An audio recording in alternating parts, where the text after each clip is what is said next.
സ്വാതന്ത്ര്യത്തിനൊക്കെ വരെയല്ലേ സ്വാതന്ത്ര്യ സംബന്ധമായ ചില കാര്യങ്ങൾ ചർച്ച ചെയ്യാം. നമ്മുടെ MG യൂണിവേഴ്സിറ്റിയിൽ ഒരു ഇന്റർനാഷണൽ കോൺഫറൻസ് നടക്കാൻ പോകുന്ന കാര്യം നിങ്ങൾ അറിഞ്ഞായിരുന്നു? ഇതാണ് ആ കോൺഫറൻസിന്റെ പോസ്റ്റർ. നല്ലൊരു പോസ്റ്റർ. പക്ഷേ ഈ പോസ്റ്റർ പബ്ലിഷ് ചെയ്ത യൂണിവേഴ്സിറ്റി കോൺഫറൻസ് നടത്താൻ യൂണിയന് കൊടുത്ത പൈസ തിരിച്ചു വാങ്ങും എന്നായിരുന്നു VCയുടെ തീരുമാനം. അതിനുവേണ്ടി ഓർഡർ ഇറക്കി. VC ആയിപ്പോയി എന്നും പറഞ്ഞ് എന്തും കാണിക്കാൻ പറ്റില്ലല്ലോ. ആ ഓർഡർ ഹൈക്കോടതി കഴിഞ്ഞ ദിവസം സ്റ്റേ ചെയ്തിട്ടുണ്ട്. സ്വാഭാവികം.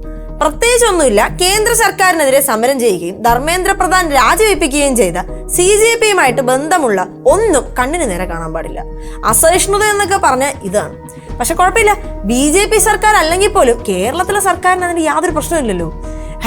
#WithMGVC എന്ന മൂഡിലാണ് സംസ്ഥാന സർക്കാരിന്റെ നിലപാട് ഇക്കാര്യത്തിൽ. വർഗീയതയ്ക്കെതിരെ മറ്റേ സ്നേഹത്തിന്റെ കട ആ മൂഡ്. ഇത് ആദ്യത്തെ വിഷയമല്ല. വിശ്വവിഖ്യാത PM ശ്രീ വിഷയം ഇനിയും ചർച്ച ചെയ്യാലോ. ആദ്യം പറയുന്നു കഴിഞ്ഞ സർക്കാർ ഒപ്പിട്ടതുകൊണ്ട് പിന്മാറാൻ പറ്റില്ല. പിന്നെ ഇവരുടെ തന്നെ MP സഭയിൽ പോയി ഇതിനെപ്പറ്റി ചോദിക്കുന്നു. സഭയിൽ മറുപടി കിട്ടുന്നു. അങ്ങനെ നിർബന്ധമൊന്നുമില്ല. നിങ്ങൾക്ക് PM ശ്രീന്ന് മാറണമെങ്കിൽ നിങ്ങൾ മാറിക്കോന്നു. ഇത് പബ്ലിഷ് ആവുന്നു. നാണം കെടുന്നു. വീണ്ടും അതേ കള്ളം തന്നെ പറഞ്ഞ് ചേട്ടമ്പാവയുടെ സന്തോഷത്തിനായി PM ശ്രീയിൽ തുടരുന്നു. How cute. കഴിഞ്ഞ ദിവസം മറ്റൊരു ഇൻട്രസ്റ്റിംഗ് സംഭവം ഉണ്ടായി. മഞ്ചേശ്വരം, കുമ്പള, കാസർഗോഡ് ഉപജില്ലകളിലെ സ്കൂളുകളിൽ സാമൂഹ്യശാസ്ത്ര ക്ലബ്ബ് നടത്തിയ ക്വിസ് മത്സരത്തിൽ ഒരു ചോദ്യമുണ്ട്. ബ്രിട്ടീഷുകാരുടെ കയ്യിൽ നിന്ന് ഏറ്റവും കൂടുതൽ ശിക്ഷ ലഭിച്ച സ്വാതന്ത്ര്യ സമര സേനാനി ആരാണ് എന്നതാണ് ചോദ്യം. ഉത്തരം VD സവർക്കർ. അത് പിന്നെ VD സർക്കാർ കൊടുക്കുന്ന ചോദ്യാവലി ആകുമ്പോൾ ഇങ്ങനെ തന്നെ ആയിരിക്കുമല്ലോ. സംസ്ഥാന സർക്കാർ ഇനിയിപ്പോൾ പുറത്തിറക്കുന്ന ചോദ്യാവലിയും ചോദ്യക്കടലാസുകളിലും ഒക്കെ ഇതുപോലത്തെ എന്തൊക്കെ തരം ഖങ്കിത്തരം വരുമെന്ന് കണ്ടു തന്നെ അറിയാം. വരുന്ന സ്വാതന്ത്ര്യ ദിനത്തിന് എല്ലാ സ്കൂളുകളിലും ഓഫീസുകളിലും വീടുകളിലും ഒക്കെ വന്ദേ മാതരം മുഴുവൻ പാടണമെന്നും കേന്ദ്രം പുതിയ ഓർഡർ ഇറക്കിയിട്ടുണ്ട്.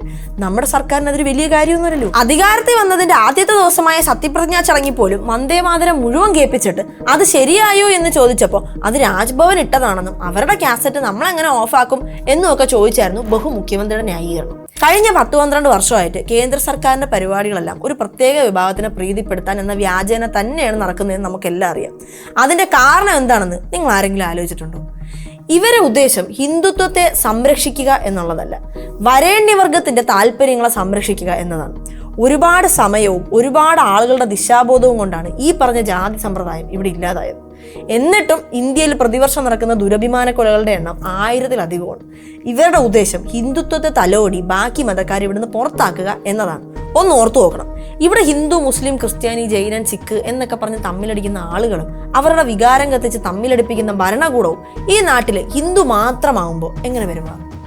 മറ്റ് മതസ്ഥർ ഈ നാട്ടിൽ ഇല്ലാതാവുന്ന നിമിഷം വരെ മാത്രമാണ് നിങ്ങൾക്ക് ഹിന്ദു ടൈറ്റിൽ ഉണ്ടാവുക.